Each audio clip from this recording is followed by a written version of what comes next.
something is shifting, quietly but dangerously fast. Not in Europe, not in the Middle East, but out in the vast blue silence of the Pacific Ocean, and almost no one is paying attention. Picture this: a calm gray morning over the Sea of Japan, a Japanese destroyer slicing through cold water. No panic, no noise, just precision. Then suddenly a test. A drone rises into the sky, barely visible, and in the next moment a beam, invisible, silent, deadly, 100,000 watts of pure focused energy. No explosion, no fireball, no dramatic crash. The drone just dies, gone, neutralized in seconds. For the cost of electricity, that moment right there changes everything, because this isn't science fiction anymore. This is the future of warfare, and it's already here. And while the world has been locked onto Ukraine, while headlines scream about the Middle East, a much bigger storm has been building in East Asia, slowly, steadily, quietly, until now. Because what we're looking at today isn't just tension, it's a triangle, a dangerous one. China, Russia, Japan, three powers, three agendas, one region that's starting to boil, and every single week the temperature rises. So stay with me, because once you see the full picture, you won't look at global politics the same way again. Now let's rewind for a second. This story doesn't really begin with lasers or warships. It begins with a vision, a deadline, and one man who has made it clear he's not backing down. Xi Jinping. He doesn't hide what he wants. In speech after speech, the message is always the same: Taiwan must come back under China. It will happen before 2049. That's not just a goal. That's a countdown, a ticking clock that every military planner in Asia is watching very closely. But here's the part that really keeps people up. China may not wait. The window could open as early as 2027. And China isn't just talking, it's preparing. Air bases, missile systems, naval power. Everything is being built for one purpose: speed. Because if a conflict happens, China's strategy is simple: hit fast, hit hard, and end it before anyone can react. We're talking thousands of missiles in the first hour. The goal is brutal, but effective. Blind Taiwan, create chaos. And that's where things get complicated.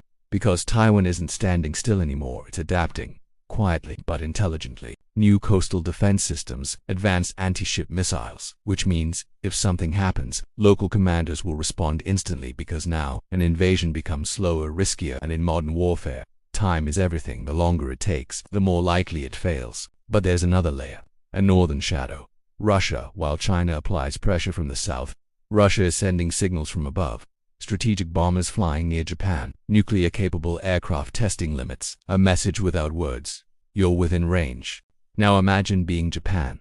Pressure from the south, pressure from the north to nuclear powers, both active, both unpredictable. For a country committed to peace, this is a new reality. But Japan isn't panicking, it's transforming. And that might be the most important shift.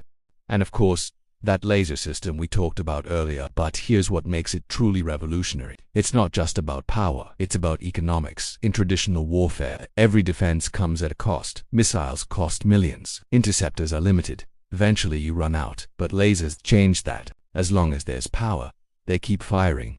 Which means in a future filled with drones and swarm attacks, Japan may have found a way to break the cost equation of war. And that's a big deal, because modern conflicts aren't just about strength anymore. They're about sustainability. Who can last longer? Who can adapt faster? And who can think differently? But Japan isn't doing this alone. And this might be the biggest shift of all. A coalition is forming, not officially declared, not loudly announced, but very real. The United States, Japan, South Korea, Australia, Philippines, even nations that once stood apart, are now aligning.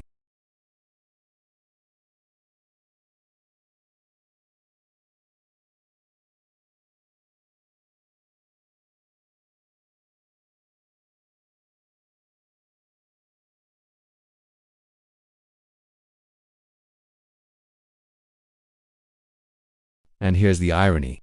The very pressure meant to divide these nations is bringing them together, faster than ever before.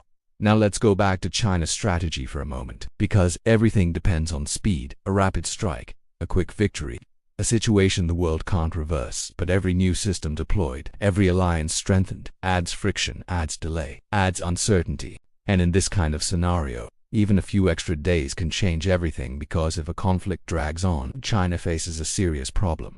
Its economy, global trade routes, energy imports, supply chains, all vulnerable. A prolonged war isn't just risky, it's devastating, which means the window for success is getting smaller, and that's where we are right now.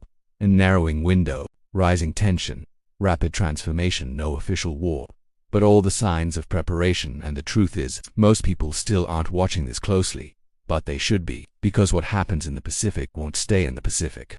It will reshape global power, global trade, global security, everything.